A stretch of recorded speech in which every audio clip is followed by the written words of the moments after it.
예, 여러분 이어서 보겠습니다. 410페이지 재산세 물납과 분할납부. 자, 양가로 5번 여기부터 보겠습니다. 410페이지 양가로 5번 물납과 분할납부요. 우리 세금 납부는 금전 납부가 원칙이고 또 일시불 납부 한 번에 내는 게 원칙이라고 조세 총론에서 배웠습니다. 근데 금전 납부 원칙의 예외로서 물납이 허용되고 있고 일시불 납부 원칙의 예외로서 분할 납부가 허용되고 있죠. 지방세법상 물납과 분할 납부가 모두 허용되는 세금을 골라라. 그럼 뭘 고르셔야 돼요, 여러분들?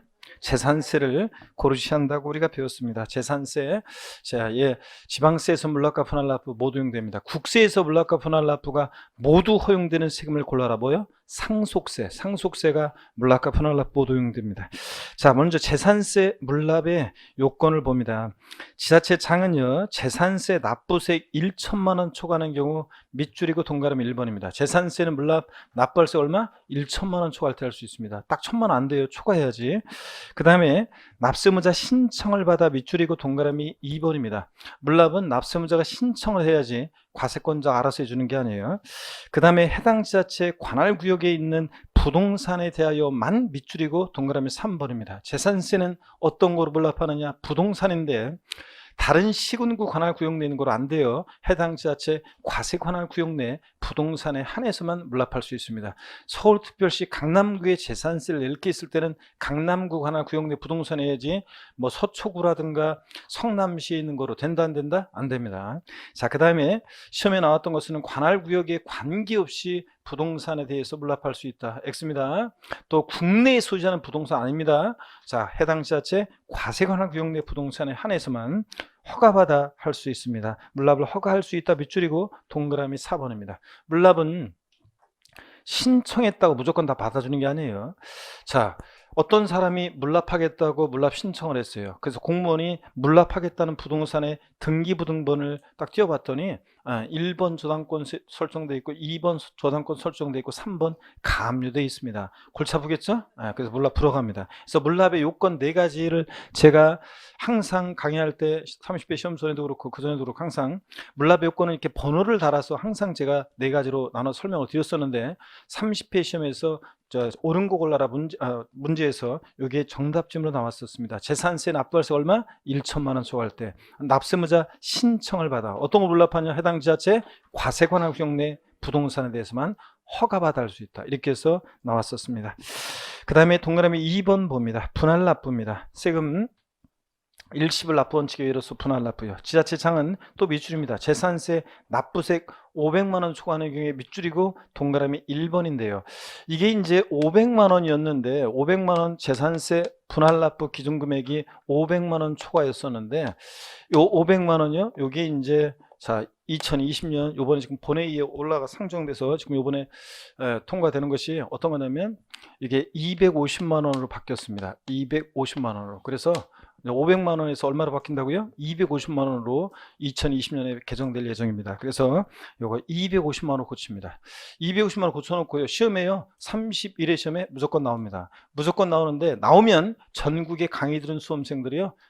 다 맞춥니다. 어느 분이든 이걸 강조했을 거기 때문에 당연히 다 맞추는데 전국에 한 7, 8만 명 다 맞추고 있는데 혼자서 틀리면 안 되잖아요, 여러분들. 그래서 납부할세가 얼마예요? 250만 원 초과하는 경우에 밑줄이고 동그라미 1번이야. 근데 여러분 물어볼게요. 자, 재산세 분할 납부가 500만 원이었을 때 제가요. 서민들한테는 그림의 떡이다. 분할 납부가. 그래서 왜 그림의 떡이냐고요? 우리 집은 재산세를 500만 원 넘게 내고 계신 분이 있으면 손 들으면은 좀 저기 하니까 프라이버시 심해야 되니까 윙크 해달라고 제가 얘기했거든요. 자, 우리 집은 재산세를 500만 원 넘게 내고 있다. 윙크요. 예? 그래서 얼핏 보니까 안 계신 것 같기도 하고. 자, 그러면은 눈을 이렇게 두 눈을 다 감은 거면 윙크가 아니죠? 하나만 감아야지 윙크인데. 자, 그래서 그러면 이제 250만 원 이제 낮아졌으니까 이제 훨씬 이제 낮아졌으니까 자, 대상자 계실 것 같은데 우리 집은 재산세를 250만 원 넘게 내고 있다. 윙크에 다시. 예? 없으신 거예요? 없으시네.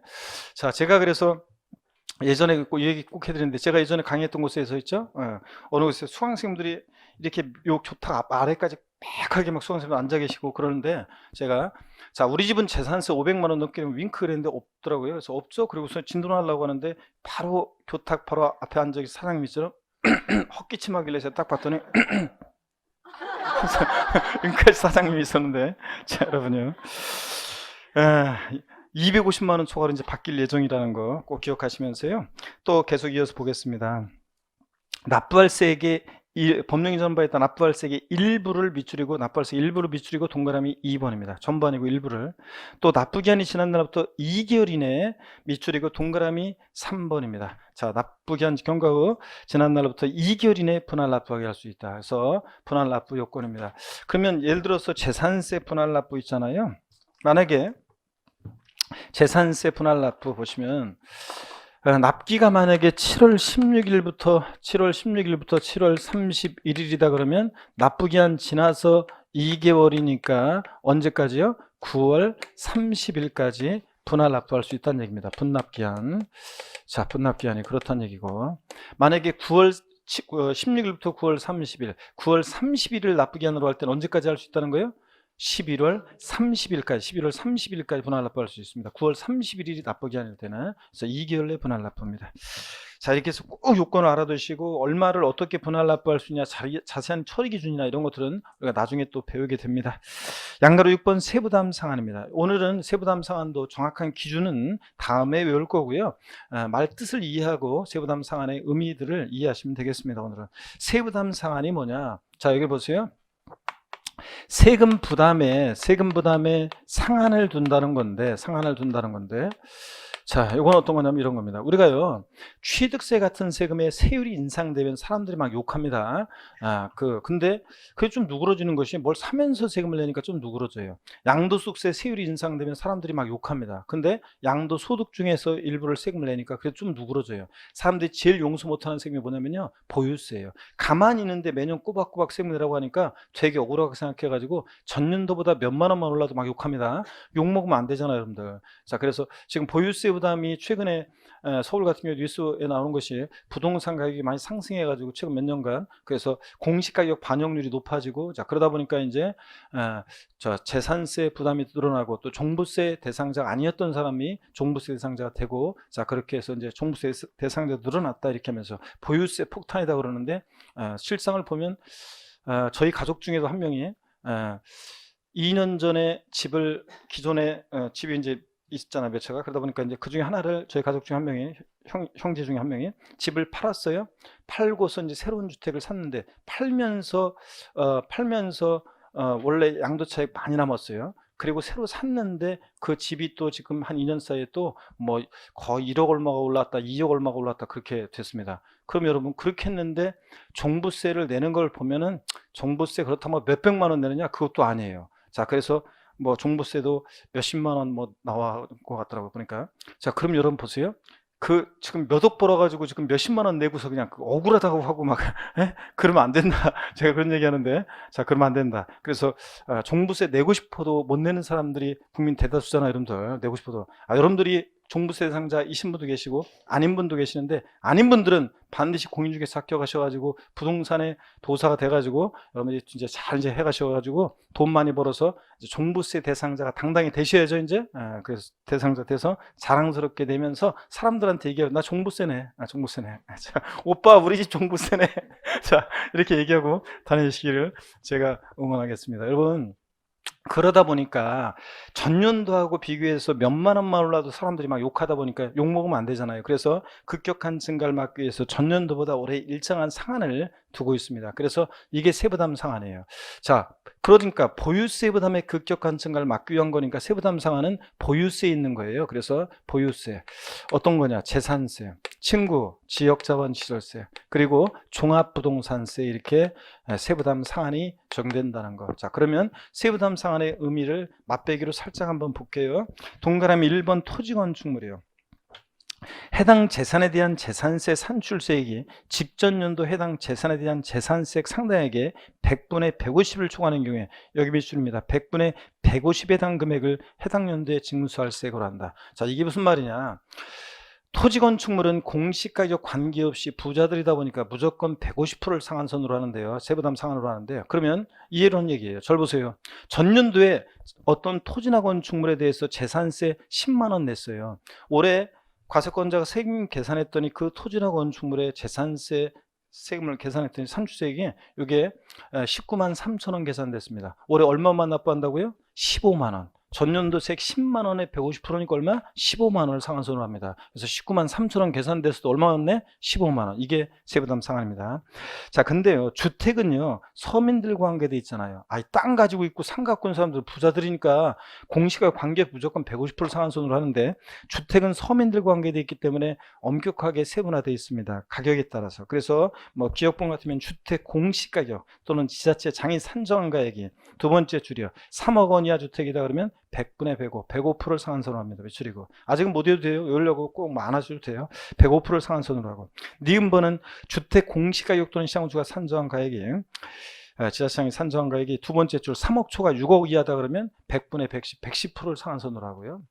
자, 그 다음에 디귿번 주택 공시가격 또는 지자체장이 산정한 게 6억 원을 공시가격으로 6억 초과하는 주택은 100분의 얼마? 130, 130%를 상한선으로 합니다. 자, 29회 시험 때는 주택분 요거요. 제가 맨날 강조한 것이 6억을 초과하더라도 150%가 아니라 주택은 130%라는 걸 주의하라고 했는데 시험에서는 150%로 바꿔서 나왔습니다. 주택분은 150%가 있어요, 없어요? 없습니다. 자, 이런 거 자 물어보고요. 그래서 이 기준을 다 외워야 되는데 오늘은 여러분들이 전혀 외울 필요 없고 세부담 상한이 뭔지만 아시면 됩니다. 보유세 부담의 급격한 증가를 막기 위해서 전년도보다 올해 일정한 상한을 못 넘게 한다. 자, 그랬을 때 토지 건축물 그 다음에 주택으로 나눠서 세부담 상한이 나와 있고 보유세 있는 거다. 재산세, 친구, 지역자원시설세, 종부세 같은 보유세 세부담 상한 규정이 허용된다더라. 이렇게만 오늘은 알고 갑니다. 자, 그 다음에 양가로 7번 부가세입니다. 재산세는 그 재산세 도시적분 제외하고, 도시적분이 뭔지는 아직 안 배웠어요. 재산세액의 100분의 20에 해당하는 지방교육세를 부가세로 부과한다. 밑줄이고요. 자, 여러분, 재산세 부가세는 지방교육세가 재산세액의 20% 부과되는데 앞으로 여러분들이 수없이 부르게 될 그 이름이 있습니다. 재산세 부가세는 이렇게 외우면 돼요. 재진이. 재산세는, 자, 여러분들이 앞으로 수없이 부르게 될 그 이름, 잊으면 안 되는 그 이름 누구요? 재진이. 그래서 재산세는 지방교육세가 부가세로 부과되는데 지방교육세가 재산세액의 몇 프로요? 20% 부과됩니다. 어떤 수강생분이 저한테 오셔가지고 조그만 소리로 이거 글자가 다르지 않나요? 이렇게 물어본 분이 계시는데 그런 식으로 따지면 암기 어떻게 여러분들이 암기는 그냥 우리가 말도 안 되게 외워가지고 다 기억하기 위해서 그냥 말이 안 되지만 만드는 거지. 자, 재산세 부가세 어떻게 외운다? 재진이, 재진, 지방교육세가 20% 부과된다. 됐습니다. 자, 이렇게 해서 우리가 제1편 조세 총론, 제2편 지방세, 취득세, 등록면허세, 재산세. 자, 다 받고 이제 제3편 국세입니다. 종합부동산세, 양도소득세인데 412페이지 제1장 종합부동산세를 보겠습니다. 여러분 종부세요. 자, 제1절 종합부동산세. 의미 특징인데요. 여러분 종합부동산세는 어떤 세금이냐. 자, 저를 좀 보겠습니다. 종합부동산세는 이런 세금입니다. 여러분 이쪽 와서 한번 설명드립니다. 종부세는 부동산 보유 시에 부과되는 대표적인 그런 국세입니다. 자, 그래서 종합부동산세 한 문제 정도가 출제되고 있습니다. 두 문제가 나오는 때도 있는데 두 문제 나올 때는 주로 재산세랑 묶어서 오지선다를 구성합니다. 그래서 종합부동산세 한 문제가 출제가 되는데 한두 번째가 종부세 어떤 성격의 조세인지, 자, 이번 기초입문 과정에서는 특징, 성격을 잘 이해하시고, 또 종부세 과세 대상에 어떤 것을 종합부동산세는 보유할 때 종합부동산세가 부과되는지 과세 대상. 여기서 예전에 한 4년 정도 종부세 과세 대상만 계속 물어봤었는데 이게 이제 그러지 않다가 또 이번 30회 시험에서는 종합 문제인데 정답 지문이 과세 대상에 있었습니다. 그래서 종부세 대상인지 아닌지 이거를 묻는 문제가 정답 지문이었습니다. 그래서 과세 대상 또 나왔었고요. 그 다음에 종부세는 아무나 납부하는 세금이 아닙니다. 그러니까 납세 의무자 그 기준이요, 누가 되는지. 그 다음에 종부세 세금 계산해야죠. 과세 표준 어떻게 일정되고 몇 프로 세율이 정되는지. 이건 뭐 다른 세금도 다 중요했잖아요. 그래서 세금 계산 어떻게 할 것인지, 계산된 세금은 어디다 납부하고 납세지. 그 다음에 종합부동산세는 원칙 정부 부가가세잖아요. 납세 의무자가 신고납 선택할 수도 있고요. 자, 관련한 얘기. 자, 그 다음에 종부세요. 어떤 경우에 비과세 되는지 이런 것들을 테마로 공부하고요. 또 부동산 보유 시에 부과되는 세금으로서 종부세는 항상 재산세와 헷갈리지 않도록 비교할 수 있어야 됩니다. 자, 그래서 이런 것들을 테마로 해서 우리 종부세가 이제 종합문제로 주로 한 문제 나오는데 골고루 이런 내용들을 섞어서 종합문제로 출제가 되고 있습니다. 그래서 종부세는 이런 내용들을 공부하는데 제가 등록면허세도 말씀드렸지만 등록면허세나 종부세는 한 문제밖에 안 나오니까 제낄까요, 교수님? 이렇게 얘기하는데 공부할 양이 등록면허세 같으면 공부할 양이 적고 문제가 어렵지 않겠는데 두 문제가 나올 때도 있어요. 그러면 여러분한테 더 좋은 거예요. 적은 시간을 투여해서 나중에 시험 막판 되면 마지막 강의, 9, 10월 달 그 마지막 특강 같은 거 하고 막 그럴 때는 하루에 총정리 특강 할 때는 등록면허세 같은 애들은 10분이면 끝나요. 종부세 15분이면 끝나요. 10분, 15분이면 끝나는 세금이잖아요. 그래서 우리가 한두 문제를, 자, 등록면허세에서 한두 문제, 종부세에서 한두 문제 맞출 수 있잖아요. 그러니까 제낄 필요가 없습니다. 자, 그래서 등록면허세. 근데 가끔 가다가 등록면허세는 아주 깊은 곳에서 문제 지문이 나올 때가 있긴 있어요. 근데 그런 것은 어쩔 수 없어요. 그러면 틀려야지. 그렇잖아요. 우리가 세법, 1차 과목이면 몰라, 1차 과목이면. 그럼 샅샅이 강의하죠. 상대평가? 그럼 남보다 하나 더 맞춰야 되니까 합격하니까 제가 샅샅이 강의를 하죠. 그런데 우리가 세법 2차 과목이고 16문항 출제해야 되는데 그렇게 공부를 뭐하러 해요. 그래서 버릴 부분은 버리면서 이런 내용을 중심으로 공부를 합니다. 종부세. 자, 그러면 우리가 종부세의 의미 특징을 볼 건데요. 교재 한번 보겠습니다. 412페이지 제1절 종부세 의미 특징에서 양가로 1번 의입니다. 그냥 읽어볼게요. 제가 종합부동산세는 과세기준을 현재 세법에서 정하는 기준금액을 초과하는 토지, 주택을 보유한 자에게 관할 세무장이 원칙적으로 정부 부가가세에 의해서 징수하는 그런 국세입니다. 납세 고리수를 발부해서요. 양가로 2번 목적이 나오는데 종부세법 1조에 보면 종부세를 부과하는 목적이 나오고 있습니다. 고액의 부동산, 줄 긋지 마세요. 보유자에 대해서 종부세를 부과하여 부동산 보유에 대한 조세 부담의 형평성을 제고하고 부동산 가격 안정을 도모함으로써 지방재정의 균형 발전과 국민경제의 건전한 발전에 이바지함을 목적으로 한다.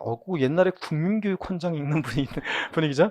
자, 여러분, 그럴듯하게 나왔는데 종부세를 도입한 취지는 2005년도 부동산 과열기에 부동산 과다보유 억제, 투기 억제하기 위해서 도입했습니다. 그래서 요것만 기억해요. 요거를 이해해야지 제가 종부세 부과하는 취지, 목적을 이해해야지 뒤에 다른 내용들을 이해할 수 있습니다. 종부세는 왜 도입했느냐? 부동산 과다보유 억제, 투기 억제에서 부동산 가격 안정을 도모하기 위해서 도입한 그런 세금입니다. 과다보유 억제, 투기 억제. 이걸 기억합니다.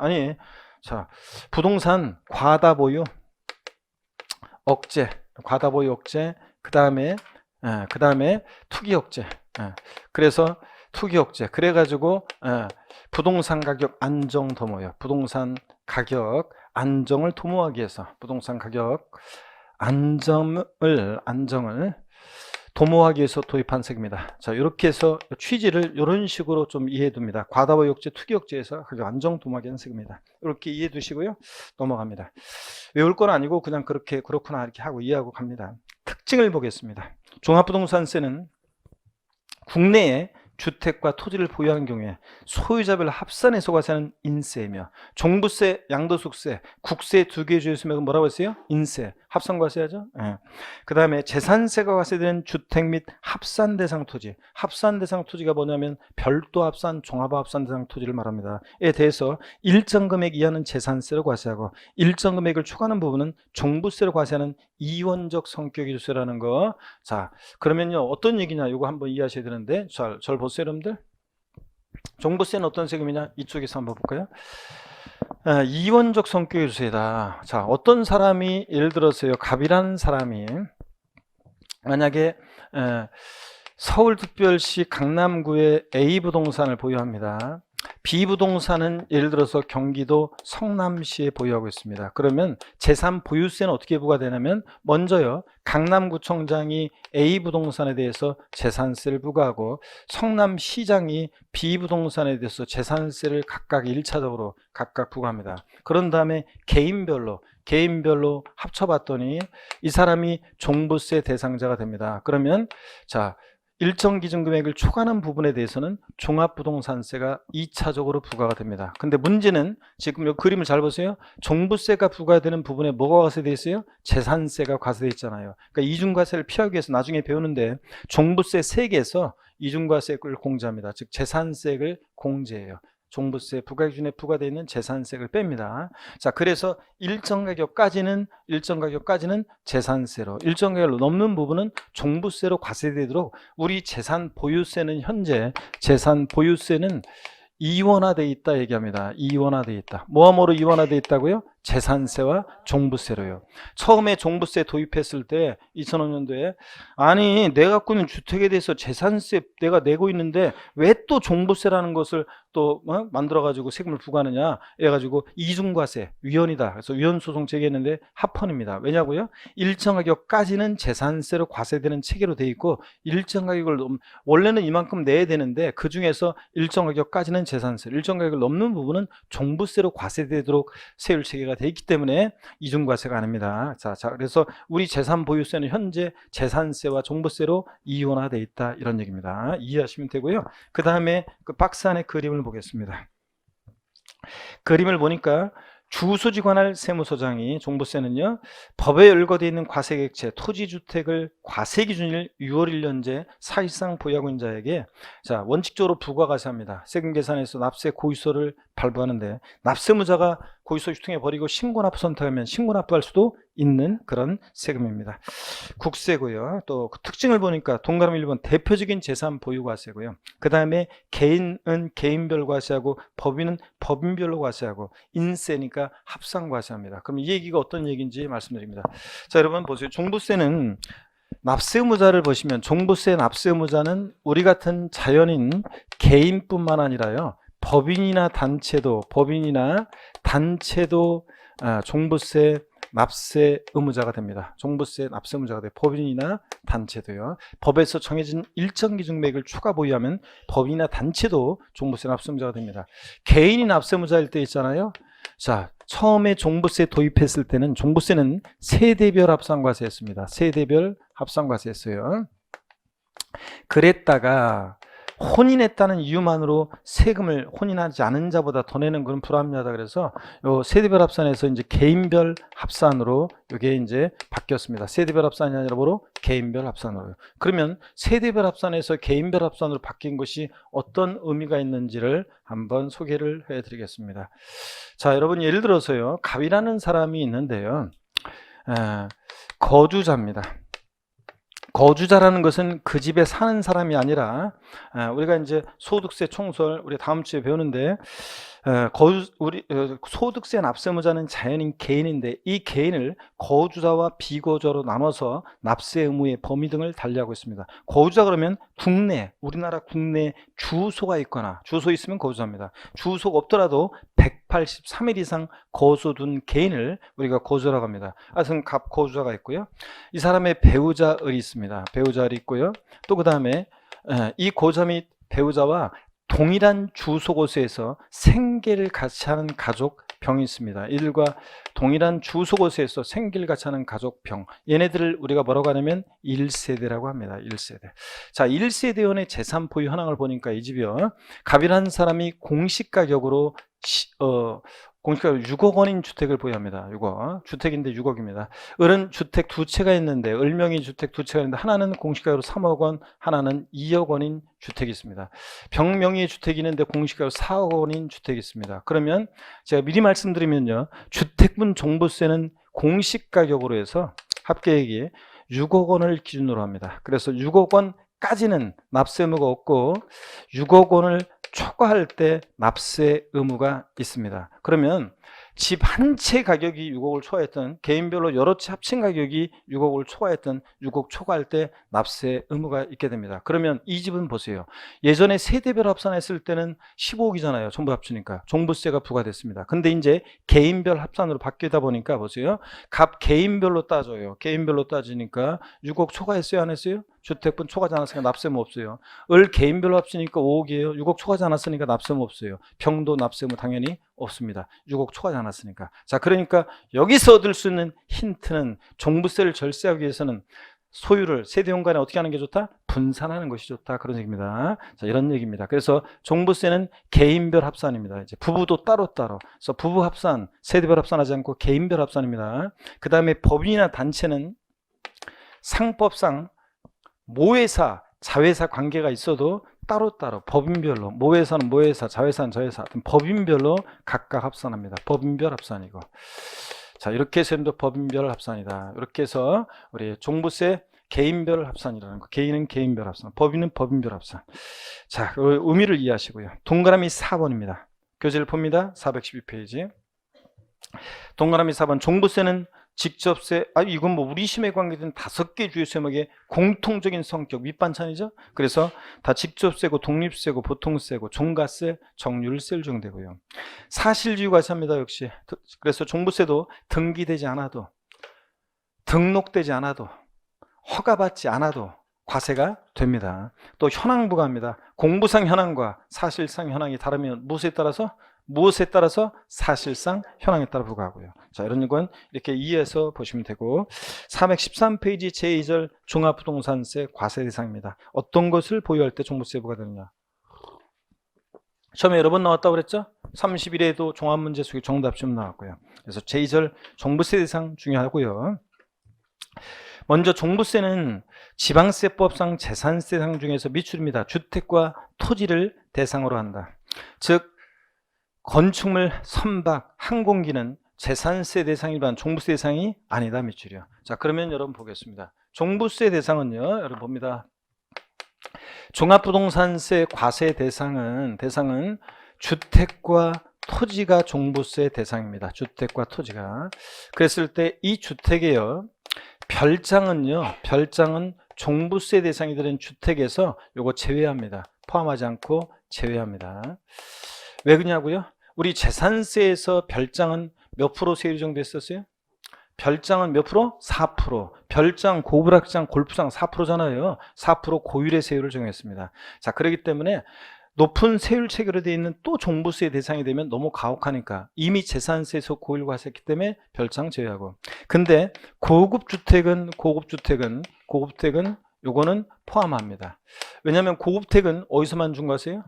취득세에서만. 다른 세목은 일반 주택과 똑같잖아요. 재산세에서 고급택은 초과 누진세를 정했어요. 일반 주택과 똑같이. 그러니까 고급택은 종부세 대상에 포함합니다. 그 다음에 종부세 대상이 되는 토지는 모든 토지입니다. 지적공부상 토지뿐만 아니라 사실상의 토지를 포함하는 모든 토지인데요. 너무 적는 거에 목숨 걸지 마세요. 핵심 요약 정리 여러분 뒤에 다 있을 거 아니에요. 그 핵심 요약 정리해 보면 다 필기가 돼 있습니다. 이런 것들은 다 정리가 돼 있어요. 이런 것들에 예가 없는 거지, 예가 안 적혀 있는 거지, 이런 것들 다 거기 나와 있습니다. 여러분들 이거 보세요. 그럴 때 토지는 지적공부상 토지뿐만 아니라 사실상의 토지를 포함하는 모든 토지인데, 이 모든 토지를 우리 아까 재산세에서 유형을 나눴습니다. 크게 어떻게 나눴습니까, 여러분? 별도 합산 대상 토지, 종합 합산 대상 토지, 그 다음에 분리과세 대상 토지로 나눴습니다. 그렇죠, 여러분들? 그럴 때 별도 합산 대상 토지는 대표적으로 어떤 거라고요? 상가, 사무실 같은 일반 건축물의 부속토지, 이게 별도 합산이고, 종합 합산 대상 토지는 아까 나대지나 잡종지, 또 분리나 별도에 속한 나머지 토지는 다 뭐가 된다? 종합합산 그랬습니다. 그런 거 떠올리면서. 자, 그럴 때 별도나 종합합산 대상 토지는 종부세 대상이 됩니다. 근데 분리 대상 토지는 한번 볼까요? 분리 대상 토지는, 분리과세 대상 토지는 먼저 저율분리 대상 토지로서 농지, 목장, 그 다음에 예외적인 임야요. 여러분 얘네들은요, 자, 저율로 과세할 필요성 때문에 토지 이용 모습이 사회적인 기여도와 회원 가치가 있고, 자, 토지 공개점에 부합하니까 낮은 저율의 세율을 적용하는 것들인데, 농지, 목장, 임야요. 얘네들이요, 종부세를 도입한 추진 아까 부동산 과다보유 억제, 투기 억제하기 위해 도입했다고 그랬잖아요. 그럼 얘네들을 농지는 요만큼만 지으세요. 이렇게 많이 짓지 말고 농사는 요만큼만. 그럼 되겠습니까, 여러분? 안 되지. 소규모로 농사 지어서 요새는 농사 수지타산이 안 맞잖아요. 대규모로 지어야지. 자, 그 다음에 또 그러니까 종부세 부과는 취지와 맞지 않습니다. 또 공장 용지 같은 거예요. 공장. 여러분 공장 어느 기업에서 몇 조 원 투자해서 대규모로 공장 짓겠다는데 안 돼요. 공장은 요만큼만 지어요. 그럼 되겠어요, 여러분들? 과다보유억제, 투기억제 맞지 않죠? 그래서 종부세 부과는 취지에 맞지 않으니까 제외하고요. 고급 오락장용 토지나 골프장용 토지 같은 이런 것들은 재산세에서 사치성 재산이라고 몇 프로로요? 4% 이미 고율로 가서 했잖아요. 근데 또 종부세 대상이 되면 너무 가혹하니까 이 별장 같은 것처럼 고불악장 고부상 토지는 종부세 대상에서 제외합니다. 결론, 저율이든 고율이든 분리대상 토지는 종부세 대상이 아닌 겁니다, 여러분들. 요 얘기고. 그러면 종부세 대상 아닌 것들만 따로 한번 또 정리해 드립니다, 여러분. 자, 보세요. 종부세 대상 아닌 거 1월 달에도 또 써드립니다, 여러분들. 1월 달에도. 근데 3, 4월 달 정도 되면 이제 3, 4월 달, 1, 2월 달까지 이렇게 쓰면서 또 다 설명드립니다. 근데 3, 4월 달 되면은 반대요. 기초입문 과정에서 읽으면서 지나갔던 어떤 것들은 나중에 판사하면서 쫙 정리해드리고, 판사하면서 쫙 정리해드렸던 어떤 것들은 나중에 3, 4월 달 가면 5, 6월 달 가면 읽고 지나가고 이런 게 있습니다. 자, 그래서 기본적인 것들은 이제 계속 우리가 이렇게 정리했던 것들은 나중에 읽고 지나가고 이런 것들 1월 달에는 또 설명드립니다. 1, 2월 달 과정에서. 여기 봅니다.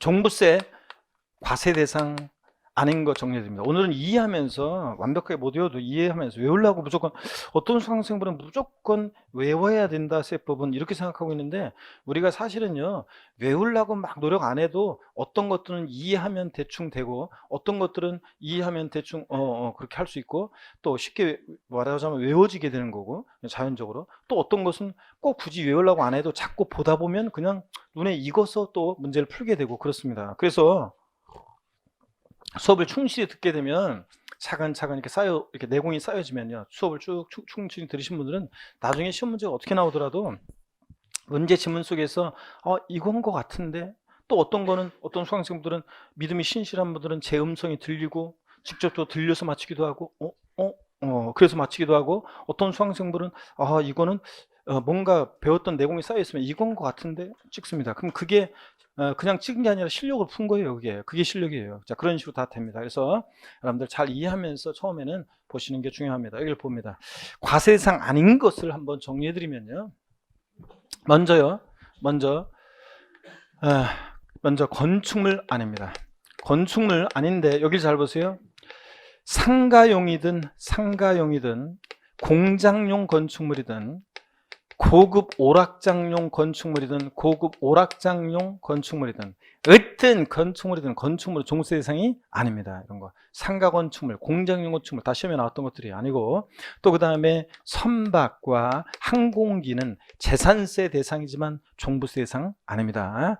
자, 재산세 비교해서 또 별장은 금방 제가 아니라고 그랬고요. 이미 재산세에서 고율로 과세했으니까 또 종부세 대상 때문에 너무 과학화니까 분리과세 대상 토지는 저율이든 고율이든 종부세 대상이 아닙니다. 왜냐 저율 분리 대상 토지는 저율로 과세할 필요성 때문에 저율 과세하는 거니까 고율 분리 대상 토지는 이미 고율로 과세했으니까 과세에서 제외합니다. 근데 시험에서는 30회 시험도 그렇지만 그냥 이런 식으로만 딱 나와주면 얼마나 좋아요. 근데 그러지 않고 나중에 배우는 재산세에서 토지용 구분이요 좀 깊은 내용들을 배워서 이 토지용 구분을 해서 별도 종합이면 대상이 되고 분리대상 토지면 종부세상이 아니고 이렇게 토지용 구분을 할 수 있어야 되는 그런 문제들이 나와요. 그래서 30회 시험에도 역시 우리가 배운 토지용 구분 재산세에서 배운 토지용 구분을 해서 이렇게 풀 수 있는 그런 건데 많이 제가 강조해서 본 거예요. 요약집에도 나오고 계속 본 내용이 나왔어요. 그래서 토지용 구분할 수 있었던 문제입니다.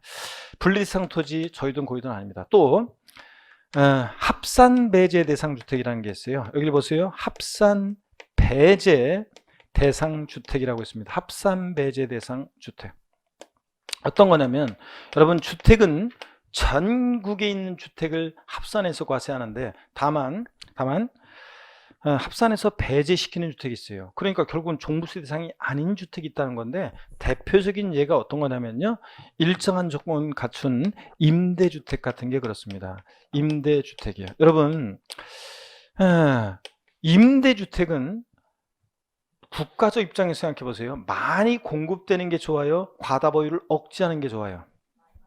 네? 서민들의 주거 안정을 위해서 임대주택 많이 공급되는 게 좋은 거죠, 여러분. 자, 그렇기 때문에 과다 보유를 억제하면 안 되겠죠? 그러니까 임대주택은 종부세 대상에서 제외합니다. 다만 나중에 기본선언하면 이런 것도 있어요. 실생활 관련해서 좀 알아두세요.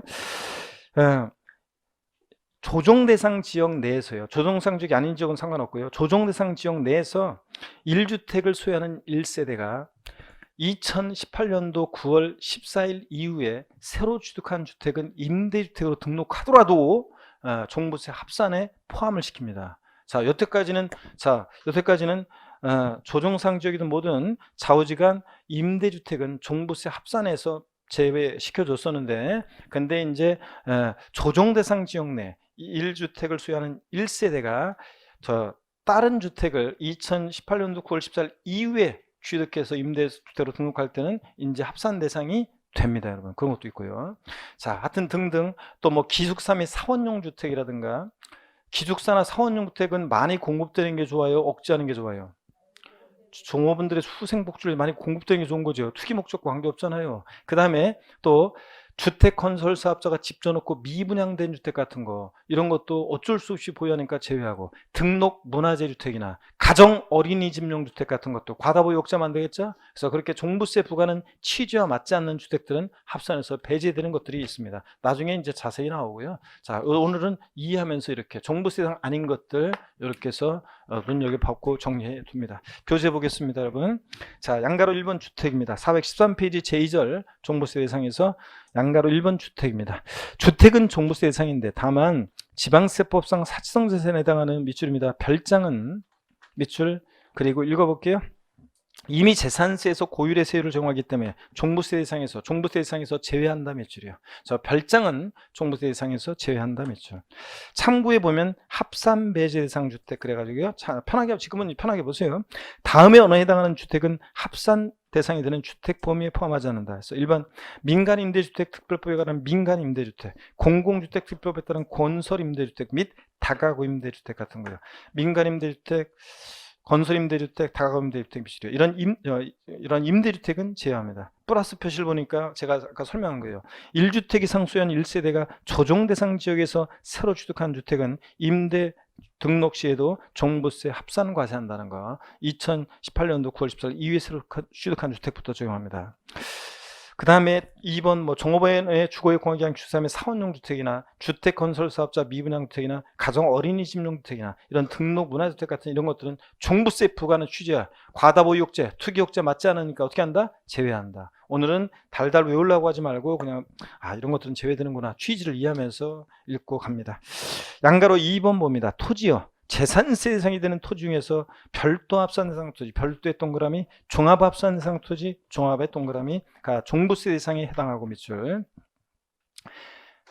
두 번째 줄 중간, 분리 대상 토지는 밑줄입니다. 조율의 분리 대상 토지와 고율의 분리 대상 토지 모두 종부세 대상에 해당하지 아니한다 밑줄이요. 분리 대상 토지는 아니라고 했죠? 조율이든 고율이든. 그리고 제3절 종부세 납세문자입니다. 종부세 납세문자는 그 기준을 정확하게 여러분이 알고 계셔야 되겠습니다, 여러분. 오늘은 여러분들이 좀 많이 이제 공부를 이제 쭉쭉 많이 하고 계신데 413페이지 보겠습니다. 제3절 종부세 납세문자입니다. 종합부동산세 납세문자는 재산세 납세문자로서 법에 정한 기준금액을 초과하는 주택과 토지를 과세율 연제 사실상 보유한 자가 납세문자가 됩니다. 실질과세원 측상 사실상 보유한 자입니다. 줄은 안 그셔도 되고 이해하고요. 그을 것은 한 장 넘겨서 414페이지에 줄 그시면 돼요. 근데 줄 긋지 말라고 했는데 뭐를 또 줄 긋고 있나? 414페이지 한번 보겠습니다. 주택에 대한 납세문자입니다. 과세기준 연제 주택분 납세문자로서 국내에 있는 재산세상에 되는 주택 공시가 합산한 금액, 여기 밑줄입니다. 주택 공시가 합산한 금액 얼마? 6억 원 초과하는 자가 납부할 의무가 있다 밑줄입니다. 아까 종부세 납세문자는 사실상 소유자이다, 기준금액을 초과하는, 이런 건 그냥 이해하고 지나가는 거고요. 여기 밑줄입니다. 주택분 얼마? 6억 초과하는 자입니다. 딱 한 채 가격 6억이든 개인별로 6억, 여러 채 합친 가격이 6억을 초과했던 6억 초과할 때입니다. 딱 6억까지는 납세무가 있어요, 없어요? 없어요. 초과할 때 납세무자가 됩니다. 양가로 2번 토지에 대한 납세무자도 그런 식으로 해서 동그라미 1번 바로 결론 봅니다. 종합합산 대상인 경우 밑줄, 국내 소지하는 대상 토지가 공시가였다고 밑줄입니다. 공시합한 금액 5억 원 초과하는 자 밑줄이요. 종합합산 대상 토지 5억 초과하는 자 밑줄이요. 나대지 잡종지 같은 거라 단위가 좀 작습니다. 얼마요? 5억 초과하는 자입니다. 동그라미 2번 별도 합산 대상인 경우 밑줄이고, 공시합한 금액도 밑줄입니다. 얼마요? 80억 초과하는 자예요. 별도 합산 대상 토지는 일반 상가가 사무실 같은 건축물의 부속 토지니까 상가 토지 같은 거니까 단위가 큽니다. 얼마요? 80억 초과하는 자입니다. 그럼 고개를 들어보세요, 여러분들. 금방 본 거예요, 지금. 5초, 6초, 7초 지나고 있습니다. 질문 드리겠습니다. 주택분 종부세 납세문자는 공시가 합한 금액이 얼마 초과하는 자? 주택분 6억 초과하는 자. 자, 고개 숙이지 말고 들어보세요. 자, 별도 합산 대상 토지는 얼마? 순서 바꾸면 꼭 이렇게 5억 나오지. 내 순서를 바꿨더니. 자, 별도 합산 대상 토지는 얼마? 상가 토지라 단위가 커 얼마요? 80억 초과하는 자고. 종합 합산 대상 토지는 얼마? 5억 초과하는 자입니다. 아셨죠, 여러분? 순서를 바꾸더라도 맞출 수 있어야 돼요. 그러니까 이해하면서 상가 토지는 단위가 커요. 80억. 자, 종합합산은 나대지 잡종지라 단위가 작아요. 얼마? 5억 초과하는 자입니다. 이렇게 해서 정확히 알고 계셔야 됩니다. 지문에 나오기 때문에요. 그리고 제4절 종부세 과세 표준 및 세율입니다. 종부세 세금 계산을 어떻게 할 것이냐 요 얘기인데요. 자, 세금 계산 어떻게 할 것이냐, 과세 표준 및 세율인데, 오늘 여러분들 조금 늦었지만 그래도 오늘 조금만 좀 보겠습니다. 여기가 다른 것보다 제가 조금 진도가 똑같은 레파토리로 했는데 이상하게 우리 강남이 조금 단대보다 진도가 조금 늦어요. 똑같은 레파토리 하는데, 농담도 똑같다고 그랬잖아요. 저는 농담도 하는 시간에 딱 그냥 타이밍 보고 하는 시간에 금주의 유머 그러면 일주일 내내 그거만 하고 다녀요. 저는 딱 교훈적인 얘기, 그러면 딱 또 시즌에 또 하는 얘기 딱 저 고주에 똑같은 얘기만 하고 다닙니다. 그래서 똑같은 레파토리를 하는데도 불구하고 어떻게 하다가 좀 늦었어요. 그러니까 여기가 다른 거다. 그래서 조금만 오늘 시간 늦었는데, 과세 표준과 세율 있잖아요. 여기 뭐 세율 뭐 이거 다 복잡한 것 같지만 우리가 다 배우는 게 아니라 취지만 배울 거기 때문에 요 과세 표준과 세율 있잖아요. 좀 한번 훑어보고요 가겠습니다. 보는 데까지는 한번. 자, 그래서 보시면 그래서 우리가 앞으로 이제 오늘 말고 2번 남았어요. 그래서 2번에 걸쳐서 이제 다 마무리를 짓습니다. 기출문과정 414페이지 조금만 더 볼게요. 제4절 과세표준 및 세율에서 과세표준입니다. 종부세 과세표준이요. 주택분 종부세 과세표준은 어떻게 결정하느냐. 동그라미 1번 제가 한번 읽어볼게요. 주택에 대한 종부세 과세표준은 납세무자별로 주택 공시가격 합산한 금액, 가로 안에 과세기준 현재 세대원 중 1인이 해당 주택을 단독으로 소유한 경우로서 1세대 1주택자인 경우에는 그 합산한 금액에서 3억 원을 공제하고, 또 여기서 6억 원을 공제한 금액에 부동산 시장 동향과 지방 재정 여건을 고려해서 정하는 공정 시장가액 비율이에요. 이게 지금 현재는 85%인데 내년 2020년에는 90%, 2021년은 95% 이렇게 이제 하게 돼 있어요. 그래서 2020년도는 90%입니다.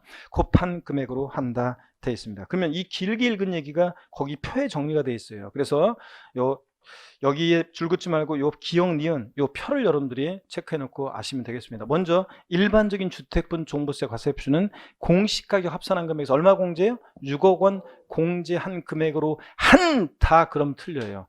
6억 공제한 금액에다 반드시 뭘 곱한다? 공정 시장가액을 곱하는데 몇 프로입니까? 90%입니다. 미리 말씀드리면 종부세는 무조건 90%예요. 주택인 토지는 90% 곱한 금액이고. 니은번 단독 소유 1세대 1주택자, 공동 소유 안 돼요. 1세대 2주택자는 공동 소유나 1세대 2주택자 3주택자는 그 기억번을 제공받는 거예요. 이거는 단독 명의, 단독 소유 1세대 주택자만. 자, 공시가 판금액에서 3억 기초공제제도가 있어서 3억 원을 더 빼줘요. 일반적인 경우보다. 그리고 또 6억을 빼요. 그러니까 실질적으로 얼마예요? 9억 원을 공제합니다. 공시가격. 그 다음에 여기서 끝나면 안 되고 얘도 반드시 뭘 곱해? 공정 시장가액비를 곱합니다. 그러면 여러분 여기 봅니다. 지금 우리가 읽은 얘기가 어떤 건지 한번 보겠습니다. 여기 보세요. 자, 종부세 주택분 과세표준 어떻게 구하느냐. 예를 한번 들어볼게요. 1세대원이 있어요. 설명의 편의상 다른 세대는 없다고 하고, 갑이 공시가격으로 10억인 주택을 보유합니다. 을은 공시가격으로 4억 원인 주택을 보유합니다. 1세대 이 집은 몇 주택이에요? 2주택입니다. 자, 그랬을 때 을은 종부세 납세무자가 되겠습니까? 을 납세무자 돼요? 자, 종부세는 아까 뭐 한다고 했어요? 개인별 합산이에요. 부부도 따로따로 개인별 합산. 그럼 을 개인별로 보니까 6억 초과하지 않았죠? 납세무 없습니다. 갑은 6억 초과했으니까 갑은 납세무자가 됩니다. 그럼 종부세 과세표준 구해볼게요. 갑은 공시가 합한 금액에서요. 10억. 얼마를 공제합니까?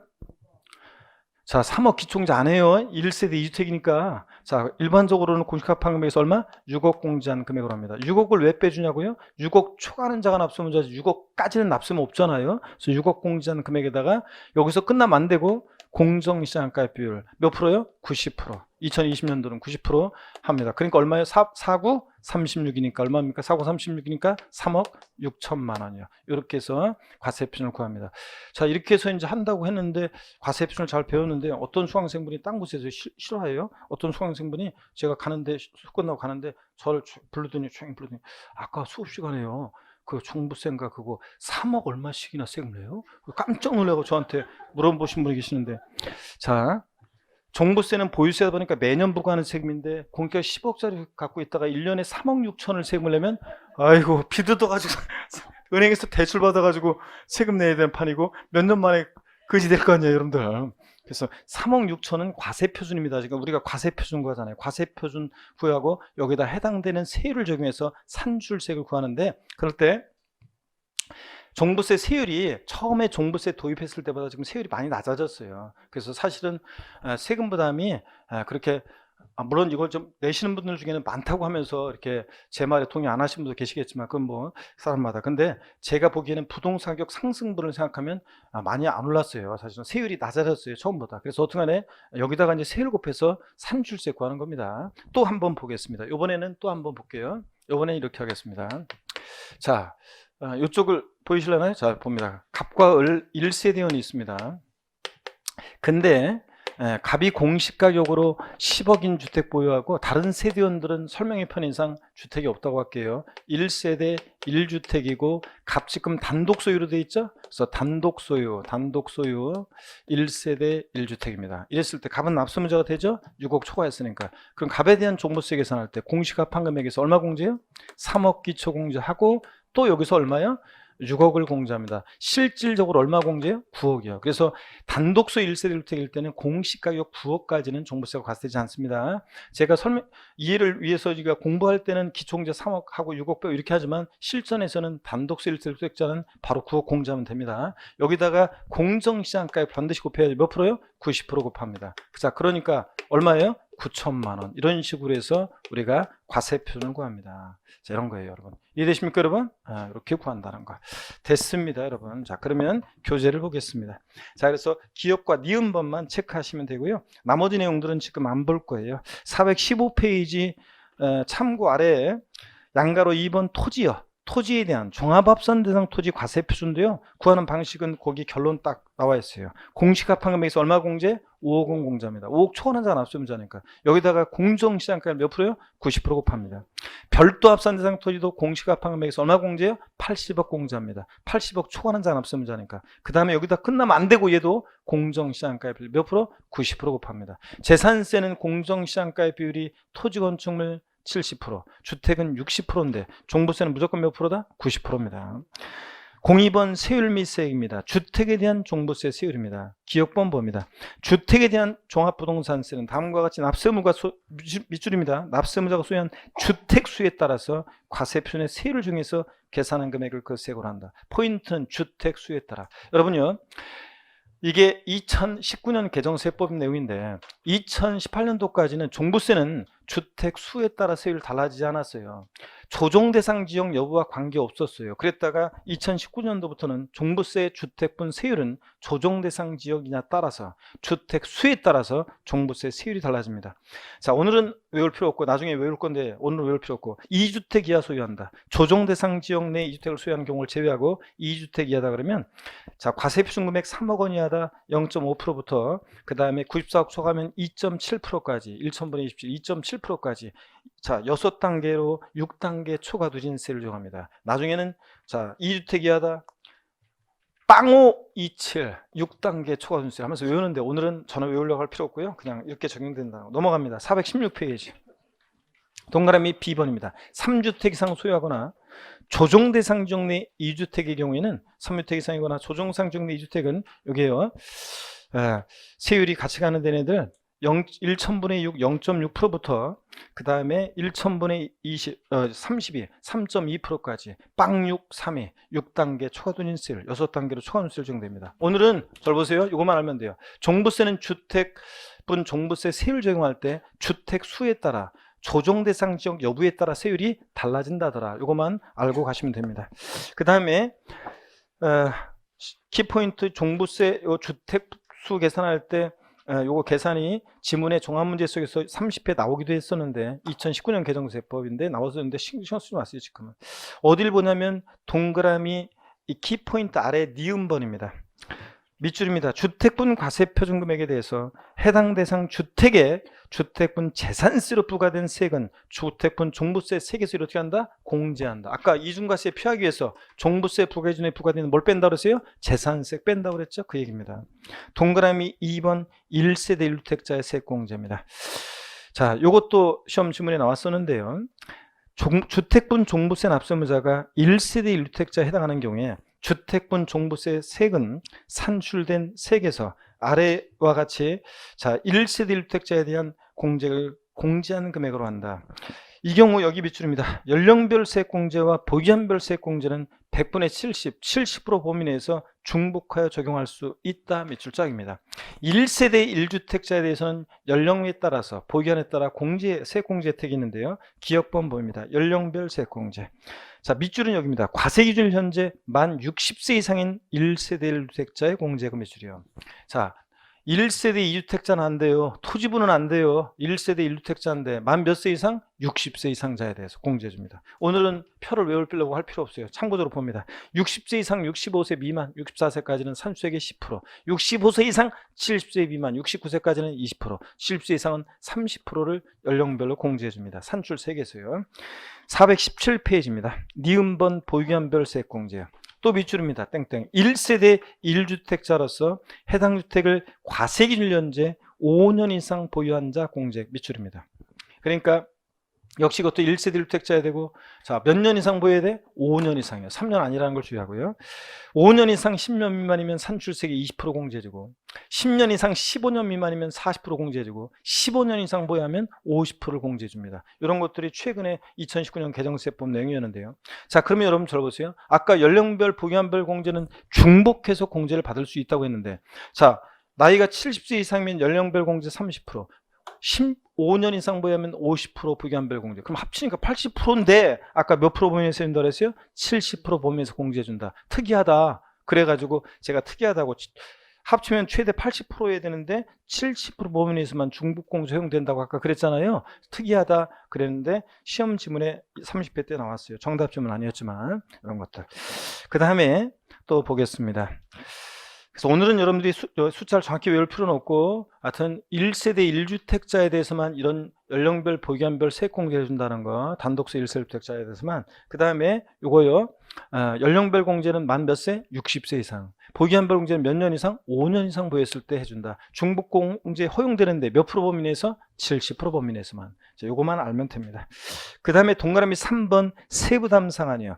자, 보유세 부담의 급격한 증가를 막기 위해서 종합부동산세도 세부담 상한 규정이 있는데 요거요 자세한 기준은 나중에 배우겠습니다. 요 세부담 상한 기준도 2019년 개정세법이라 중요한데요. 나중에 자세히 배우고요. 오늘은 그냥 재산세 마찬가지로도 종부세도 보유세니까 세부담 상한 규정이 허용되고 있다. 요거만 알면 됩니다. 기준은 나중에 볼 거고요. 양가로 2번 굳이 보면서 막 저한테 질문하지 말고 보지 말라고 한 건 그냥 나중에 보시면 돼요. 양가로 2번 토지 있잖아요. 토지에 대한 종부세 세율은요 나중에 볼 거예요. 그냥 중요하지 않고요. 나중에 봅니다. 세부담 상한 허용되고 이런 거 읽어보시고요. 자, 418페이지 양가로 3번입니다. 418페이지 맨 아래 양가로 3번이요. 과세액 구분 및 세액입니다. 동그라미 1번이에요. 종합부동산세는 주택에 대한 종부세와 주택의 동그라미요, 토지에 대한 종부세, 토지 동그라미요, 세액을 합한 금액을 그 세액으로 합니다. 밑줄이요. 자, 내가 주택도 갖고 있는데 종부세 이상이 되고 내가 토지도 갖고 있는데 종부세 이상이 되면 각각 세액 계산해서 합한 게 종부세입니다. 근데 시험에서는 이걸 어떻게 바꾸느냐? 종합부동산세는 주택에 대한 종부세액과 토지 및 건축물에 대한 종부세 세액을 합한 금액을 그 세액으로 한다. OX요. X입니다. 제가 뭘 집어넣었어요? 건축물 집어넣었잖아요. 건축물은 종부세량이 아닙니다. 동그라미 2번 토지에 대한 종부세는요, 토지분 종합합산세액과 종합의 동그라미요, 토지분 별도합산세액, 별도의 동그라미요, 합한 금액으로 한다. 밑줄이요. 시험에서 이걸 바꾸면 어떻게 바꾸느냐? 토지에 대한 종합부동산세는 토지분 종합합산세액과 토지분 별도합산 및 분리과세세액을 합한 금액으로 한다. OX요. X입니다. 제가 뭘 집어넣었어요? 분리대상 토지세 X 집어넣었잖아요. 분리대상 토지는 종부세 대상이 아니잖아요. 이런 거 주의하면 됩니다. 됐습니다. 오늘 여기까지 하고요. 다음 주에 우리가 종부세 납세 절차 가볍게 보고 소득세 총설, 양도소득세 앞부분을 쫙 보고요. 이렇게 합니다. 자, 그래서 이제 다음 주부터 그 다음 주까지 우리가 양도소득세, 이제 소득세가 들어가는데, 절 보세요. 꼭, 아니, 수업 끝난 건 아니잖아요. 잘 들어보세요. 꼭 있잖아요. 양도소득세가 어려워요, 교수님. 양도세가 어렵긴 어렵습니다. 근데 왜 어렵냐? 이래서 어려운 것도 있어요. 꼭 양도소득세 할 때 정도 되면 12월 말이잖아요. 연말 분위기 편승해가지고 꼭 수업을 빠져요. 1, 2월 달 청운의 꿈을 안고 조세 총론 시작했고 지방세 나왔는데 2월 말이요. 졸업 시즌이든 무슨 뭐 2월 말 되면 봄바람 불면서 분위기 흐트러져 가지고요. 2월 말 되면 꼭 양도세 할 때 되면 빠져요. 그래가지고 제가 나중에 5월 달 되잖아요. 처음에 5월 달은 양도소득세부터 바로 시작해요. 양도세 3, 4월 달에 4월 달에 양도소득세를 하고 이어서 바로 5월 달 시작할 때 양도세를 바로 들어가거든요. 그때 돼가지고요. 어려워요. 막 이럽니다. 왜냐면 제대로 공부를 안 해가지고 그때 하려고 하니까 기초가 안 돼 있어가지고 어렵다고 합니다. 그래서 양도세를 어렵지 않게 접근하려면 기초부터 차근히 용어 이해하면서 줄기를 잡고 차근차근 가셔야 됩니다. 아셨죠 여러분? 그래서 다음 주, 그 다음 주에 할 때 양도세 할 때 빠지면 안 되겠습니다. 여러분 왜 집에 가시려고 여러분들? 복습도 안 했는데 아무리 늦었어도 몇 가지만 복습하고 가겠습니다. 오늘 다 하진 않고 몇 가지만 복습하겠습니다. 재산세 토지 유형 구분할 때, 아니 늦어가지고 전체적인 복습을 오늘 생각하고 몇 가지만 다음 주에 시작할 때 전체적인 복습을 해드릴 거고, 재산세 모든 토지를 토지 유형을 구분했는데, 자, 모든 토지를 이용 모습에 따라 토지를 나눴습니다. 생산 관련 토지로서 농지, 목장 용지, 예외적인 의미야. 공장 용지는 어느 유형의 토지로 구분한다? 저율 분리대상 토지로. 상가나 사무실 같은 일반 건축물에 속 토지는 어느 유형의 토지로 구분했습니까? 상가나 사무실 같은 일반 건축물에 속 토지는 뭐로? 별도 합산 대상 토지로. 별도 합산 대상 토지로. 나대지 잡종지라든가 분리나 별도에 속하는 나머지 짬뽕들은 다 뭐? 종합 합산 대상 토지로. 사치성 자산 토지로서 고급 확장 골프장용 토지는 뭐로? 고율 분리 대상 토지로. 고율 대상 토지로 이렇게 나눴습니다. 자, 그 다음에 그러다 보니까 종부세 대상에는, 종합부동산세 과세 대상에는 주택과 토지인데 주택의 별장은 포함해서요 제외하고, 고급택은 어떻게 하고? 포함하고, 일반 주택과 똑같이. 토지, 종부세 대상이 되는 토지는 모든 토지인데 그 모든 토지에서 별도 종합합산 대상 토지는 대상인데 분리대상 토지는 저율이든 고율이든 종부세 대상이 아니다. 이런 것도 있고요. 자, 재산세요. 재산세. 다가구 주택이나 겸용주택 같은 것은 취지만 알면 되고요. 자, 재산세 과세표준 납세무자 공부했습니다. 재산세 납세무자는 원칙적으로 과세 기준일 6월 1년제 재산을 사실상 소유하는 자입니다. 근데 예외적으로 공부상 소유자가 되는 경우도 있었습니다. 그죠 여러분들? 어떤 경우냐? 권리 변동이 있는데 권리 변동 등의 사실을 신고 안 해서 사실상 소유자를 과세권자가 알 수 없을 때 공부상 소유자. 사실상 종중재산인데 공부상 개인 명의로 등재되어 있을 때 종중세를 신고 안 하면 누구다? 그럴 때는 공부상 소유자, 개인 공부상 소유자. 종중세를 신고하면 누구고? 종중이고, 이런 거. 자, 그 다음에 공유재산은 누가 납세무자냐? 공유재산은 지분권자. 공유재산은 지분권자. 지분이 가장 큰 자 아니에요? 지분권자 각자지. 그 다음에 주택의 건물과 토지 소유자가 달라요. 그럴 땐 주택의 건물과 토지 합산한 과세표준금액에다가 구분한 아니에요. 건물과 토지 합산한 과세표준금액에 주택세율 중에서 세액 계산하고 나온 세액에 대해서 누가 납세무자가 되냐? 주택의 건물과 토지 면적별로 나눠요. 시가편액별로 나눠요. 시가편액별로 나눠서 그 건물과 토지 소유자를 납세무자로 합니다. 제가 한꺼번에 납세무자 세액 계산을 한꺼번에 설명드렸습니다. 정부 재산세요. 자, 신탁법에서 신탁한 재산은 누가 납세무자입니까? 수탁자 이런 거. 그 다음에 국가, 지자체, 시자체 조합과 엔드 연부매매계약 체결하고 엔드 무상사용권을 부여받은 자산은 누가 납세무자다? 예? 누가 납세무자? 아닙니다. 국가, 지자체, 시자체 조합과 연부매매계약 체결하고 엔드 무상사용권을 부여받은 자산은 권리변동 됐다고 봐서 매수계약자가 납세무자입니다. 사용자가 되는 것은 소유권의 귀속이 불분명할 때, 사실상 소유자를 알 수 없다, 어디 가는지 알 수 없거나 공부상 소유자 행방불명이니까 누가 납세의무자? 사용자. 소유권 귀속불명할 때 사용자입니다. 뭐 더 있지만 오늘 더 생략하고 이 정도만 납세의무자. 그 다음에 시간 관계상 자 재산세 과세표준 곱하기 세율인데 재산세 과세표는요 지자체장이 결정하는데 개인 소유, 법인 소유상 구별해야 하나요? 안 하고 항상 지자체장이 무엇으로 결정해? 시가편에. 근데 다만 토지, 건축물, 주택은 이 시가편에 반드시 뭘 곱한다? 공정 시장가액비를 곱한 금액이다. 그 공정 시장가액비율이 토지, 건축물은 몇 프로? 70. 주택은 몇 프로? 60% 곱한 금액이다. 선박 항공기 과세표는 시가편액으로 합니다. 공정 시장가액 곱해 안 곱해? 안 곱합니다. 종부세 주택분 과세표는 공시가격 합한 금액에서 얼마 공제 일반적으로는 6억 공제하고 여기서 끝나면 안 되고 공정시장을 몇 프로? 90% 곱합니다. 단독 소유 1세 주택자는 공시가 합한 금액에서 공정시장가 3억 기초 공제하고 6억 공제 실제로 9억 공제하고 공정시장가를 몇 프로? 90% 곱한 금액입니다. 종부세 과세표는. 자 재산세는 세율은 비례세율, 누진세를 다 적용되는데 지자체장이 표준세율을 50%면서 가감할 수 가감조환세는 언제까지 적용해? 해당 연도, 당연도만 적용합니다. 다음 연도까지 아니에요. 해당 연도만. 재산세, 토지, 건축물 세율은 생략하고 자 주택, 별장, 고급 학장, 별장은 4%, 별장 2위 일반 주택은 고급택 포함해 초과 누진세율인데 별장, 고급 학장, 골프장은 몇 프로? 4%. 고급택은 초과 누진세율 4% 아니에요. 고급택 재산세에서. 그 다음에 고급 선박은 몇 프로? 5% 최고 높습니다. 이 정도. 자 종부세는 세율은 종부세는 초과 누진세율 적용되는데 주택에 대한 세율은 아직 안 했습니다. 주택 수, 조정 대상 지역 여부에 따라 종부세 세율이 달라진다. 종부세 1세대 1주택자는 세액공제 혜택이 있습니다. 토지분은 없어요. 2주택 안 돼요. 1세 주택자 연령별 보유기한별로 세액공제 해준다. 연령별 공제는 만 몇 세? 60세 이상. 보유기한별 공제 몇 년? 5년 이상 보였을 때 해주는데 중복공제가 허용됩니다. 몇 프로 범위내에서? 70% 범위내에서 중복공제가 허용된다는 거 이런 것들. 재산세, 물납여, 나머지는 제가 납기, 전기분 납기 이런 건 생략할게요. 재산세, 물납여, 납부할세 얼마 소각할 때 물납할 수 있어요? 1천만 원 초과할 때. 물납하니까 부동산에 대한 가격이 커요. 1천만 원 초과할 때. 납세의무자 신청을 받아. 어떤 걸 물납해요? 부동산인데 다른 시군과 돼야 안 돼요? 안 되고 해당 지자체 과세관할 경우에 부동산에서만 허가받아 할 수 있습니다. 4가지 물납요건 나왔고 이미. 그 다음에 분할 납부는 잊으면 안 되는데 납부할세 얼마 초과할 때 할 수 있어요? 재산세 분할 납부는 250만 원 초과할 때. 납부할세의 일부를 납부기한 지나서 얼마? 2개월 내 분할 납부입니다. 2개월 내 분할 납부고 이런 것들. 자 좋습니다. 나머지 내용들은 뭐 우리 다음에 또 전체적인 복습을 하기로 합니다. 다음 주에 우리 여러분들 같은 연말 다가오는데 날씨도 춥고 그런데 따뜻하고 포근하게 마음만은 훈훈하게 지내시다가 다음 주에 시식한 모습으로 다시 뵙겠습니다. 고맙습니다.